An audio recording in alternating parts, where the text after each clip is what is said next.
મહેસાણાથી મળી રહ્યા છે, જ્યાં વિજાપુરમાં એક ચોંકાવનારી ઘટના સામે આવી છે। મહેસાણાના વિજાપુરથી બનાવ, જ્યાં ધોરણ 2 માં ભણતી 8 વર્ષની બાળકીને કોઈ અજાણ્યો શખ્સ ઇન્જેક્શન આપી રહ્યું છે।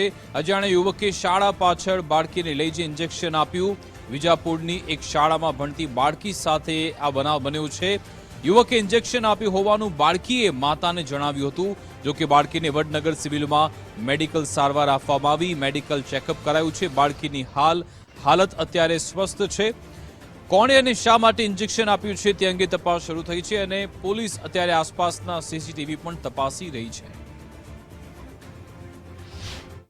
ચાલુ સ્કૂલની અંદર કોઈ આઈટીઆઈનો જો કોઈ વિદ્યાર્થી ખરો, એ વિદ્યાર્થી આ બાળાને બહાર લઈ ગયેલો મેદાન તરફ, અને ત્યાં આગળ એના ગુપ્ત ભાગે હડપલા કરેલા અને ત્યારબાદ એને ઇન્જેક્શન કંઈક આપેલો એવો જે ભોગ બનનારના માતા પિતા ખરા તેમને બી વિજાપુર પોલીસની અંદર ફરિયાદ નોંધાવેલી છે। આ સમગ્ર ઘટનાની અંદર આરોપીનો હજુ શોધવાની તજવીજ ચાલુમાં છે અને આ સમગ્ર ઘટનાની જે તપાસ ખરા, ગુનાની જે તપાસ કરી એ વિજાપુર પોલીસ સ્ટેશનના ઇન્ચાર્જ પીઆઈ ગજેન્દ્રસિંહ સોલંકી સાહેબ ચલાવી રહ્યા છે। આ અંગે જાણકારી આપશે સંવાદદાતા મુકેશ ફોનલાઈન પર જોડાઈ ગયા છે। જે મુકેશ, વિકાસ, ચોક્કસથી વાત કરવામાં તો વિજાપુરની એક સ્કૂલમાં ભણતી બાળકી સાથે કહી શકાય કે એક ચોંકાવનારી ઘટના જે છે સામે આવી છે। ધોરણ 2 માં ભણતી 8 વર્ષની બાળકીને ઇન્જેક્શન સ્કૂલની બિલ્ડિંગ ઇન્જેક્શન આપતું હોવાનું ખાસ જે છે એના વાલીઓએ ફરિયાદ જે છે ખાસ કરી છે।